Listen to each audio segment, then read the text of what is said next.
Enthusiasm. I know some of you here have been at the beginnings, be it of Waldorf schools or Camp Hills, or sometimes both. There are some people like that. They're always at the beginning of everything. And you know the kind of fire that was needed, how it consumed all obstacles in its path, but also sometimes consumed the people who carry it. In this respect, Lucifer is a good, positive, and necessary force on the earth. As Steiner tells us, without him, no civilizations would ever form. Nothing great, nothing significant on the earth would ever have a way of coming into Genesis.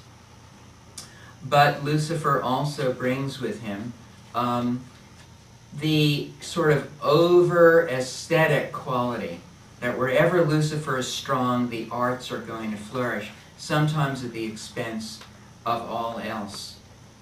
Also pride, also a quality of tremendous arrogance.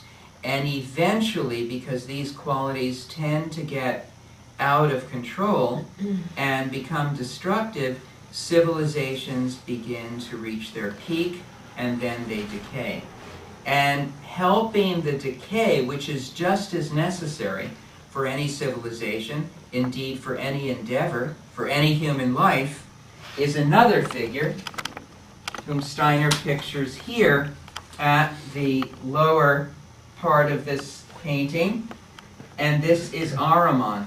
Now you notice you only see a sort of very sloping, short forehead there, a rather large nose, and not much else. What happened here? Did Steiner not plan this painting well and run out of space, as many Waldorf teachers do when they plan paintings for their children?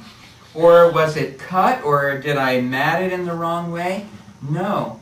It's the nature of Lucifer to come forth, to come forward, and he loves to be painted. He loves to be captured. He loves to look at his image as human beings portray him in the form of many great mythological figures, again and again and again. It's the nature of Ahriman to hide, to recede. You see the sort of grayish, bluish colors that he carries. Steiner said he does not like to be portrayed. And there's a story from the years of the Goetheanum.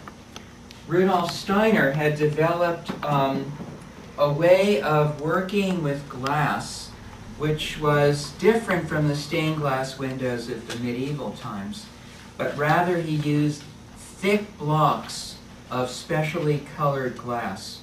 These were put into window frames, and rather than piecing them together into forms, instead he developed a new kind of dentist drill and taught an artist named Ossia Turgenev how to use the drill, which was, of course, diamond encrusted and moved very, very rapidly, and to dig into the glass and to form very remarkable scenes. Though these were melted at the time of the fire of the first Goetheanum, they've been faithfully copied. Almost exact replicas now are in the windows at the Goetheanum and can be seen to this day. Ossia Turgenev worked on many, many windows quite successfully with virtually no mishaps. The drill was that well designed. One day, as she was drilling in a green window, suddenly out of nowhere a crack developed. And she was shocked. She had to stop working that day, and she waited until she could see Rudolf Steiner to ask him what to do. And she came to him very apologetically. I'm very sorry. I don't know what I did wrong. I think the drill had just been sharpened yesterday. It should have worked. But a big crack developed in the window, and Steiner smiled. And he said, "It's not your fault." He said, "I was working on my statue, the representative of man, and I finally forced Ahriman to pose for me so that I could portray him in the most accurate way I've ever been able to do. He was very, very annoyed. And as soon as I let him go, he went into your studio and broke the window in spite. So that's how Ahriman works. He doesn't want to be seen. He withdraws. And we'll see how that sort of could work itself out in modern life. And Ahriman hardens and he fixes. Hardens to a point where things in a way just fall apart out of their own brittleness. But that doesn't matter. He tries again and again and again.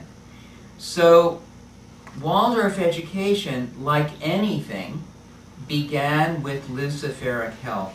And certainly we can see this in the artistry that characterizes Waldorf methodology. That children learn to draw, they learn to paint, they learn to sculpt and model, they learn to do handwork, they learn to sing, they learn to play musical instruments, they learn to move beautifully through eurythmy and move beautifully in physical education as well. There's a whole panoply of arts which is not even found in schools that call themselves art schools. It's so broad and so multifaceted. And we have to thank Lucifer for helping develop that. That was not all there by any means in the first Waldorf school. A lot of the arts as they stand today were developed after Steiner's death, sometimes by those who had worked with him and consulted with him, sometimes in more recent phases of Waldorf development. To some extent, it's even gotten out of control in certain ways.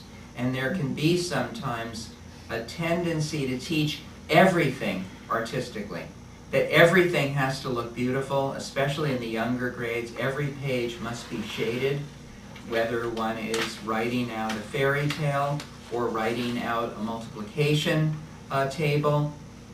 That everything needs to be accompanied by a story. And I have never, in all of my readings of Steiner, in his education lectures, ever heard him talk about gnomes, elves, and fairies in the school, and yet they seem to just be bursting out of the woodwork all over. This is not Rudolf Steiner. These are the contributions, I suspect, more of British and especially American Waldorf teachers, this kind of sentimentalization, which makes everything not just artistic, but even a little bit cute and precious. And here, in a way, we see the hallmark of Lucifer. You know, it doesn't matter if they really learn the times tables, but they just presented it so beautifully. It's so nice.